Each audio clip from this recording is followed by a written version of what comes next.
Je m'appelle Louis-Georges, je suis propriétaire et gestionnaire d'une forêt en Ardennes et par ailleurs je suis guide et coach forestier auprès de la Société Royale Forestière, ce qui m'amène à découvrir de nombreuses forêts et de forestiers. J'y vais pour répondre à leurs questions et aussi identifier les tâches prioritaires en matière de gestion, ce qui se conclut souvent par des missions pour des experts forestiers.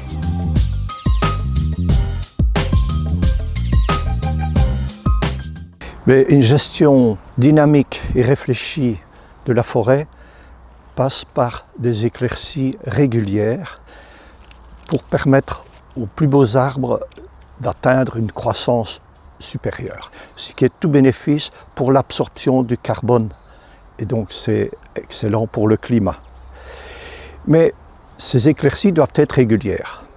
Alors, les bois qui sont prélevés par éclaircie sont souvent de petites dimensions où ils sont mal conformés, mais au total, ils représentent 50% de la matière première de l'industrie papetière en Europe. Dans les forêts tropicales, notamment en Amazonie et en Indonésie, il y a des plantations d'espèces qui sont spécifiquement destinées à la production de la pâte à papier. C'est le cas notamment pour l'eucalyptus et pour l'acacia. Mais par contre, l'industrie papetière n'est pas du tout responsable de l'extension effrénée et incontrôlée des forêts au profit de zones agricoles destinées à produire de l'huile de palme, du soja ou à élever du bétail. Pour atteindre ces objectifs, nous devons favoriser le concept de forêt mosaïque, c'est-à-dire une grande diversité de techniques sylvicoles et de plantations dans les différentes parcelles. La forêt du futur sera vraiment une forêt qui est résiliente face au changement climatique et qui apportera beaucoup plus de biodiversité en même temps que des avantages pour la société. Parce que ne l'oublions pas, la biodiversité, c'est le système immunitaire des forêts.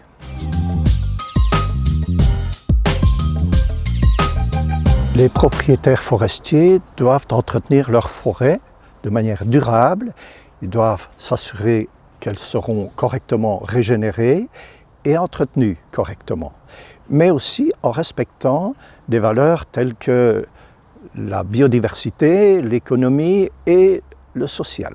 Pour pouvoir être certifiés, les propriétaires doivent bien sûr répondre à un certain nombre de critères imposés par le label de certification. Et chaque étape de transformation de la fibre de bois depuis l'arbre jusqu'au produit papier fini doit pouvoir être tracée. Et Papier.be encourage toutes les entreprises de la filière à se faire certifier pour garantir la durabilité de leurs produits. En Europe, la filière du papier occupe la première place en termes de recyclage. Mais bien qu'on atteint déjà un taux de recyclage de 73%, il y a encore moyen de faire mieux et l'industrie s'y occupe tous les jours.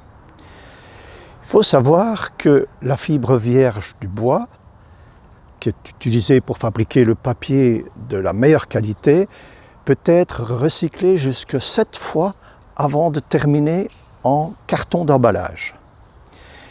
Le papier recyclé occupe 50% de la matière première dans l'industrie papetière européenne.